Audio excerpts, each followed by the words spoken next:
नमस्कार दोस्तों। तेलंगाना में प्रत्याशियों की घोषणा का सिलसिला चल रहा है। वहाँ पर 30 नवंबर को मतदान होना है, काफ़ी समय है। 3 दिसंबर को नतीजे आएंगे सभी राज्यों के साथ। तेलंगाना में स्टेट में अभी कांग्रेस की कल एक सूची आई है जिसमें 55 कैंडिडेट्स उन्होंने डिक्लेयर किए हैं। उनमें एक चौंकाने वाला नाम है भारतीय क्रिकेट टीम के पूर्व कप्तान मोहम्मद अजरुद्दीन का। मोहम्मद अजरुद्दीन का राजनीति से अब पुराना ताल्लुक हो चुका है। आप सब लोगों को बताऊं कि 2009 में वो पहली बार लोकसभा का चुनाव लड़े थे और उत्तर प्रदेश की मुरादाबाद सीट से जीते थे। कांग्रेस के टिकट पर ही चुनाव जीते थे। फिर 2014 में उन्हें भेज दिया गया राजस्थान। राजस्थान में जो सीट है टोंक और सवाई माधोपुर वाली, वहां से उन्हें प्रत्याशी बनाया गया, लेकिन हार का सामना करना पड़ा। मोदी लहर थी, सभी कांग्रेस के प्रत्याशी सभी जगह पर हार रहे थे। लेकिन 2019 का जब चुनाव आया तो अजरुद्दीन को टिकट नहीं मिला। उन्होंने बहुत कोशिश की कि साहब मैं उत्तर प्रदेश से चुनाव लड़ जाऊं, मुरादाबाद सीट जो मेरी पुरानी सीट है उससे चुनाव लड़ जाऊं। यहाँ पर जो राज बब्बर थे उस समय पार्टी के अध्यक्ष थे उत्तर प्रदेश में, उन्होंने उनका टिकट नहीं होने दिया। मुरादाबाद से जो है नसीमुद्दीन सिद्दीकी भी लड़ना चाहते थे, जो मायावती की पार्टी छोड़कर कांग्रेस में आए थे। तो बहुत सारा घालमेल सा वहाँ पर हो गया था। तो इसी वजह से अजरुद्दीन को टिकट ही पिछली बार नहीं मिल पाया। उसके बाद वो हैदराबाद क्रिकेट एसोसिएशन, हैदराबाद के खिलाड़ी हैं वैसे ये, हैदराबाद से ही ये रणजी ट्रॉफी खेला करते थे और फिर भारतीय टीम में इनका सिलेक्शन हुआ था। हैदराबाद में ही रहते हैं। तो अजरुद्दीन जो है फिर हैदराबाद क्रिकेट एसोसिएशन के अध्यक्ष भी रहे। और अब उन पे हाल ही में 4 एफआईआर दर्ज हुई हैं कि हैदराबाद क्रिकेट एसोसिएशन का जो पैसा है उसका मिसयूज किया गया, उसमें घोटाला हुआ है।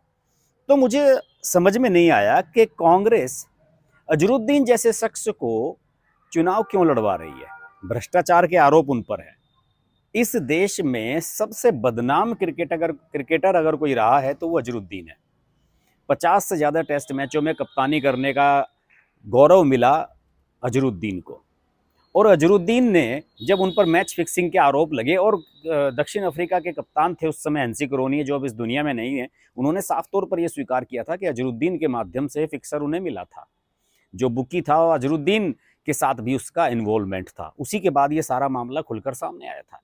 अजरुद्दीन ने बहुत ही क्या कहना चाहिए कि भारतीय क्रिकेट को इतना बड़ा दाग दिया, इतना बड़ा दाग दिया कि एक लंबे समय तक भारतीय क्रिकेट टीम बहुत अजीबोगरीब स्थिति में फंसी रही। उसके बाद तो फिर सौरव गांगुली जब कप्तान बने तब जाकर भारतीय टीम का वो गौरव लौट कर आया था।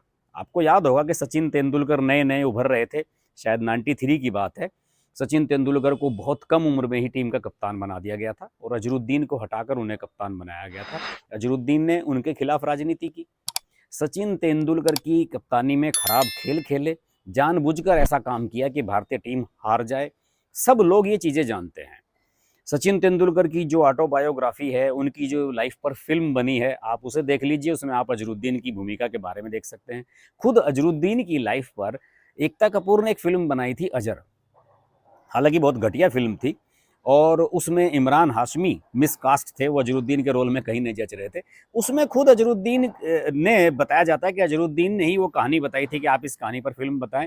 और फिल्म को देखने के बाद आपको नजर आएगा कि वास्तव में अजरुद्दीन ने पैसे का बैग जो है वो बुकी से लिया था। उसके पास, अजरुद्दीन के पास एक बैग था जिसमें पैसा था जो बुकी दे रहा था क्रिकेटर्स के लिए।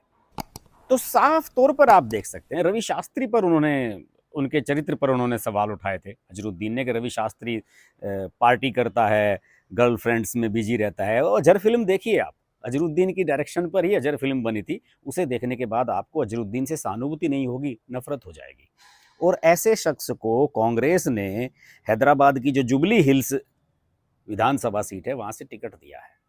कहने के लिए तो अजरुद्दीन धन्यवाद अदा कर रहे हैं कि साहब मुझे कांग्रेस हाईकमान ने मुझ में विश्वास जताया, मुझे टिकट दिया, मैं इसका शुक्रिया अदा करता हूं। लेकिन हकीकत बात यह है कि जिस तरीके से अजरुद्दीन का क्रिकेट में पतन हुआ, उसी तरीके से राजनीति में उनका पतन हुआ है। आज की तारीख में देखिए, अजरुद्दीन से भी पुराने पुराने पुराने क्रिकेटर हैं। रवि शास्त्री को देखिए आप, कपिल देव साहब को देखिए, गावस्कर साहब को देखिए, उनका कितना सम्मान सारे क्रिकेटर करते हैं। सारे टीवी चैनल्स पर ये लोग आपको कमेंट्री करते हुए मिलेंगे। संजय मांजरेकर को देखिए, उनके जो समकालीन हैं वीरेंद्र सहवाग को देखिए आप, सब लोग कमेंट्री करते हुए मिलेंगे। लेकिन अजरुद्दीन को किसी भी टीवी चैनल पर कमेंट्री के लिए नहीं बुलाया जाता। एक आध छोटे-मोटे चैनल पर वो एक्सपर्ट के रूप में चले जाते हैं, उनकी ओपिनियन कहीं नहीं ली जाती। वरना कोई भी पूर्व क्रिकेटर है, गौतम गंभीर हैं या और भी बहुत सारे क्रिकेटर हैं जो इस समय क्रिकेट नहीं खेल रहे हैं, लेकिन उसके बावजूद भी उनकी ओपिनियंस को मैटर किया जाता है। लेकिन एक अजरुद्दीन ऐसे शख्स हैं जिनकी ओपिनियन की कोई धेले भर की वैल्यू नहीं होती।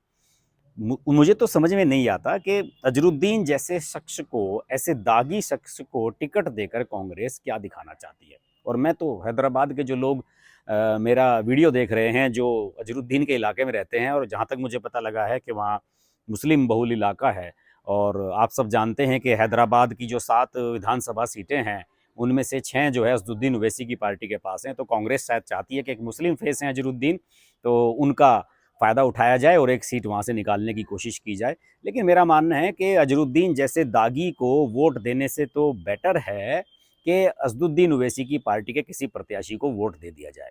इन्होंने क्रिकेट को, भारतीय क्रिकेट को दाग किया है। इनकी पर्सनल लाइफ के बारे में आप जान लीजिए। पहली पत्नी जब इनकी थी, नौरीन था, क्या नाम था उनका मैं जानता नहीं। पहली पत्नी को इन्होंने बहुत परेशान किया। पहली पत्नी के रहते हुए ही संगीता बजलानी फिल्म अभिनेत्री थी और मॉडल थी उस समय की, उनसे इन्होंने इश्क लड़ाया। फिर संगीता बजलानी से इन्होंने शादी कर ली और लंबी शादी चल, कुछ 10-15 साल की शादी के बाद फिर संगीता बजलानी से भी इनका तलाक हो गया।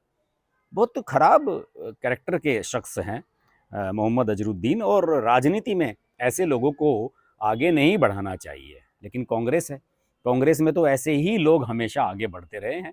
मेरी तो हैदराबाद के लोगों से फिर भी ये डिमांड रहेगी कि अगर आप वोट डालने जा रहे हैं तो एक बार अजरुद्दीन के कैरेक्टर, उनकी बैकग्राउंड, उन सब पर भी एक नज़र डाल दें कि क्या वास्तव में आपको अपना जनप्रतिनिधि ऐसा चाहिए जिस पर जहाँ भी गया उस पर दाग ही लगे हैं।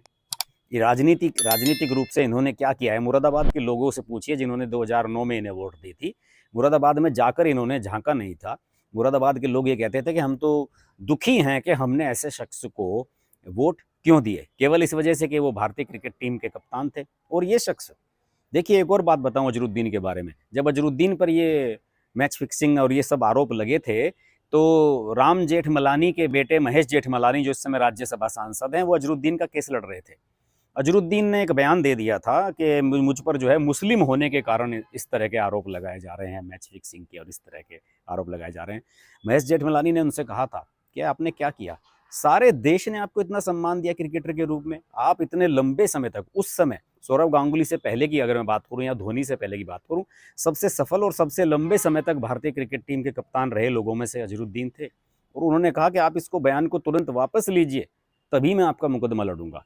और अजरुद्दीन को वो अपना बयान वापस लेना पड़ा था कि साहब मुझसे गलती हो गई, मेरा ऐसा कोई इरादा नहीं था, और मुझे तो पूरा मान सम्मान इस देश ने दिया है, भारतीय क्रिकेट टीम का कप्तान बनने का मुझे मौका मिला, इससे बड़ा फ़ख्र मेरे लिए और क्या हो सकता है। ऐसे शख्स को राजनीति में बढ़ने का कोई हक नहीं है। बाकी आपकी इच्छा। नमस्कार।